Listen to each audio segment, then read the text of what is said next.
प्रियकरासोबत नवऱ्याच्या समोर शरीर संबंध, पुढं घडलं भयंकर, ऐकूनच पायाखालची जमीन सरकेल। ही दुनिया श्वासावर चालत नसून विश्वासावर चालत असते। श्वासापेक्षा विश्वासाला अधिक महत्त्व असते। ही दुनिया पावलावर चालत नसून प्रेमावर चालत असते। प्रेम आणि विश्वास बळकट असल्यास या जगाचा आणि पती पत्नीचा संसार गुण्यागोविंदाने चालत राहतो। पती पत्नीमध्ये कमी अधिक प्रमाणामध्ये मतभेद होत असतात, मात्र ते क्षणिक असावेत। प्रेम आणि विश्वासाची कमतरता असल्यास पती पत्नीच्या नात्यामध्ये कटुता निर्माण होते। जळगाव तालुक्यातील निमखेडे या गावी पतीने पत्नीची वीट आणि विळ्याच्या मदतीने हल्ला करून हत्या केल्याची घटना काही दिवसांपूर्वी घडल्यामुळे 3 मुलांचे मातृपितृछत्र हिरावले गेले। या घटनेबाबत प्राप्त माहितीच्या आधारे सविस्तर वृत्त पुढील प्रमाणे आहे।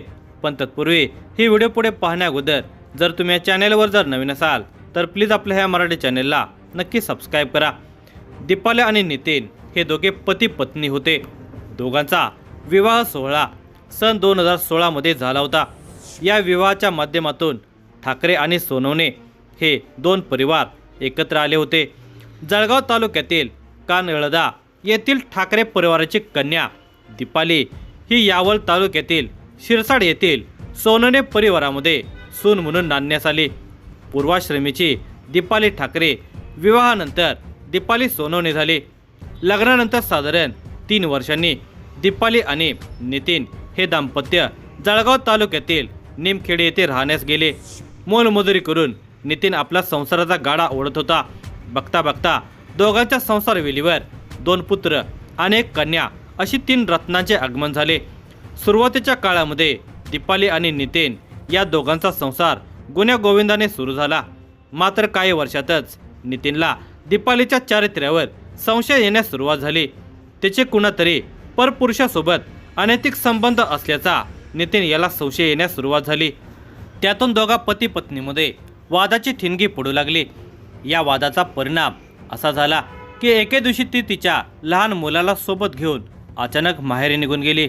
घरामध्ये कुणाला काही न सांगता माहेरी निघून आलेली दीपाली तेथूनही कुणाला न सांगता अजून कुठेतरी निघून गेल्यामुळे इकडे तिचा पती नितीन आणि तिकडे तिचे माहेरचे सदस्य हवालदिल झाल्यामुळे तिच्या माहेरच्या सदस्यांनी ते बेपत्ता झाल्याबाबत जळगाव तालुका पोलीस स्टेशनला मिसिंग दाखल केली। त्यानंतर साधारण 1 महिन्याने ती स्वतःहून जळगाव तालुका पोलीस स्टेशनला हजर झाली। आपण शिर्डी येथे गेल्याचे तिने पोलिसांना आणि माहेरच्या लोकांना तसेच पती नितीन याला कथन केले। तिच्या अशा वागण्याचा आणि अचानक बेपत्ता होण्याचा नितीनला राग आल्यामुळे तिला घरी घेऊन जाण्यास त्याने स्पष्ट नकार दिला। तिच्या अशा विचित्र वागण्याचा तिच्या माहेरच्या सदस्यांनाही राग आला। त्याने तिला माहेरी नेण्यास नकार दिल्यामुळे ती तिच्या मोठ्या बहिणीच्या घराजवळच भाड्याच्या खोलीमध्ये लहान मुलाला सोबत घेऊन राहू लागली। त्यानंतर तिने 2 वेळा आपले मुक्कामाचे ठिकाण बदलले। जवळपास 1 वर्षांपासून ती पतीशिवाय एकटी विभक्त राहत होती। पत्नी दीपालीचे कुणाशी तरी नक्कीच प्रेम संबंध असावेत असा नितीनला दाट संशय येऊ लागल्यामुळे तो तिची माहिती घेऊ लागला। नात्यातील एका तरुणासोबत तिचे प्रेम संबंध असल्याची कुणकुण नितीनला लागली होती। आपल्या प्रेम संबंधाची कुणकुण पती नितीनला लागल्याचे दीपालीला समजल्यामुळे आपली चूक मान्य करत तिने त्याच्यासोबत पुन्हा संसार करण्याची तयारी दर्शवली। झाले गेले विसरून आपल्या 3 मुलांचा विचार करत त्याने तिला संसार करण्यास आणि परत येण्यास होकार दिला। काही दिवस दीपाली त्याच्यासोबत व्यवस्थित वागली, मात्र पुन्हा काही दिवसांनी ये रे माझ्या मागल्याचा पाडा सुरू झाला। घरामध्ये कुणाला काही न सांगता ती अचानक कुठेतरी निघून गेली। 15 दिवसांनी ती घरी परत आली। त्यानंतर काही महिने ती व्यवस्थित राहिली। पुन्हा एके दिवशी ती अचानक कुठेतरी निघून गेली। हैराण झालेल्या नितीनने तिचा शोध घेतला, मात्र तिचा थांग पत्ता लागला नाही। ती अचानक निघून जाते आणि अचानक घरी परत येते। हा प्रकार नितीनला जवळपास अंगवळणी पडला असल्यामुळे त्याने यावेळी तिचा शोध घेतला नाही। तसेच ती बेपत्ता झाल्याप्रकरणी पोलीस स्टेशनला मिसिंगही दाखल केली नाही। एके दिवशी नितीनला त्याची पत्नी दीपाली एका नातेवाईक तरुणासोबत दुचाकीवर डबल सीट जाताना दिसली। MIDC परिसरामध्ये त्याने तिचा आणि त्या तरुणाचा पाठलाग सुरू केला। दीपालीचा पती नितीन आपला पाठलाग करत असल्याचे बघून तो तरुण तिला तेथे सोडून पळून जाण्यात यशस्वी झाला। मात्र हाती आलेल्या दीपालीला त्याने जागेवरच चापटा बुक्क्यांनी मारहाण केली।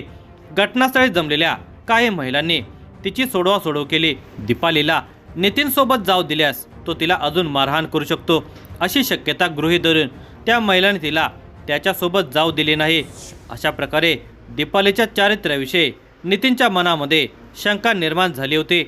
दीपाली आणि तो नातेवाईक तरुण हे दोघे जळगाव शहरामध्ये सोबत राहत असल्याची माहिती नितीनला एका नातेवाईकाच्या माध्यमातून समजली होती। त्या माहितीची खात्री करण्यासाठी नितीन त्या ठिकाणी गेला होता। मात्र नितीन आपल्या मागावर असल्याची कुणकुण लागताच तो तरुण यावेळी तेथून पळून जाण्यामध्ये यशस्वी झाला। मात्र दीपाली त्याच्या हाती लागल्यामुळे तो तिला घेऊन जळगाव तालुका पोलीस स्टेशनला आला। माझी पत्नी माझ्यासोबत राहत नाही, माझ्यासोबत संसार करत नाही, त्यामुळे मला तिच्यापासून घटस्फोट हवा असल्याचे त्याने पोलिसांना सांगितले। घटस्फोटासाठी न्यायालयात जावे लागेल असे त्याला पोलिसांच्याकडून सांगण्यात आले।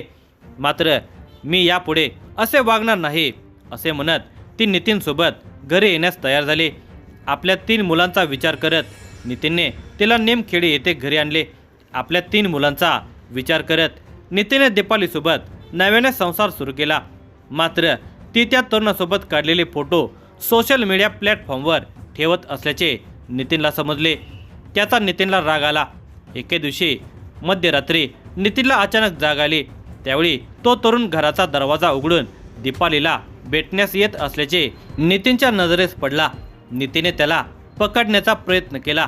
नितीनने त्याच्या दिशेने वीट फेकून मारली। मात्र यावेळीही तो मोटारसायकलने पळून जाण्यामध्ये यशस्वी झाला। दीपाली आपल्यासोबत राहत असली तरी अद्यापही तिचे मन त्या तरुणामध्ये गुंतले असल्याचे नितीनच्या लक्षात आल्यामुळे त्याच्या मनामध्ये दीपालीविषयी चीड निर्माण होते। दिनांक 19 मार्च रोजी सकाळी याच विषयावरून दोघा पती पत्नीमध्ये वादाची ठिणगी पडली। हा वाद यावेळी तात्पुरता स्वरूपामध्ये कसाबसा मिटला। दुपारी पुन्हा दोघांच्या मध्ये याच कारणावरून वादाला सुरुवात झाली। केवळ आपल्या 3 मुलांच्या भवितव्याचा विचार करून नितीन तिच्यासोबत संसार करण्यास तयार होता। मात्र दीपालीच्या वागण्यामध्ये त्याला बदल दिसून येत नव्हता। दिनांक 19 मार्चच्या सकाळपासून नितीन आणि दीपाली यांच्यामध्ये वादाला सुरुवात झाली। या दिवशी दोघांच्यातील वाद काही केल्या शमण्याची चिन्हे दिसत नव्हते। दीपाली आणि त्या तरुणाच्या प्रेम संबंधाचा संशय नितीनला स्वस्थ बसू देत नव्हता। दुपारी 3 वाजता वाद झाल्यानंतर दीपाली झोपी गेली। दीपाली झोपली असली तरी नितीन अस्वस्थ होता। भर दुपारी 3:30 ते 4 वाजण्याच्या दरम्यान नितीन मनातून अशांत होता। मनातून अशांत आणि अस्वस्थ नितीनने सिमेंटची वीट हातामध्ये घेतली। त्याने पत्नी दीपालीचे तोंड दाबून तिच्या डोक्यामध्ये सिमेंटच्या विटेचा जोरदार हल्ला केल्यामुळे ती गंभीर जखमी झाली। तिच्या डोक्यातून रक्त वाहू लागले। तिची हालचाल मंदावली। ती मरण पावल्याचे समजून तो घरून थेट जळगाव तालुका पोलीस स्टेशनला या घटनेची माहिती देण्यासाठी निघाला। घराबाहेर पडल्यानंतर त्याला त्याच्या मोबाईलची आठवण झाली। मोबाईल घरीच विसरल्याची त्याला जाणीव झाली। मोबाईल घेण्यासाठी तो पुन्हा घरी गेला। घरी गेल्यावर दीपाली काही प्रमाणामध्ये हालचाल करत असल्याचे त्याच्या लक्षात आल्यामुळे त्याचा संताप पुन्हा उफाळून आला। त्यामुळे घरामध्ये पडलेला विळा उचलून त्याने तिच्या गळ्यावर आणि पोटात प्राणघातक हल्ला केला। आता दीपालीची हालचाल कायमची बंद झाली होती। त्यानंतर मोबाईल ताब्यात घेत त्याने तडक जळगाव तालुका पोलीस स्टेशन गाठले। आपण आपल्या पत्नीचा खून केल्याचे त्याने कर्तव्यावरील पोलिसांना कथन केले। या घटनेची माहिती समजताच उपस्थित पोलीस देखील काही वेळासाठी अवाक झाले। पोलीस निरीक्षक शशिकांत पाटील यांच्यासह त्यांचे सहकारी लागलीच घटनास्थळी दाखल झाले। घटनास्थळी भयावह चित्र सर्वांना दिसून आले। दीपाली रक्ताच्या थराळ्यामध्ये पडलेली होती। तिच्या डोक्यावर, गळ्यावर आणि पोटावर हल्ला झालेला होता। तिच्या डोक्यावर सिमेंटच्या विटेचा तसेच पोटावर आणि गळ्यावर विळ्याचा हल्ला झाल्याचे दिसून आले। दीपालीच्या मृतदेहाच्या जवळच एक लोखंडी विळा आणि 2 सिमेंटच्या विटांचे तुकडे पडलेले होते। पोलीस अंमलदार धनराज पाटील यांनी या घटनेची माहिती मयत दीपालीचा भाऊ जयेश ठाकरे याला फोनद्वारे दिली। माहिती मिळताच मयत दीपालीचा भाऊ जयेश ठाकरे याने काही नातेवाईकांच्या सह निमखेडी येथील घटनास्थळ असलेले दीपालीचे घर गाठले.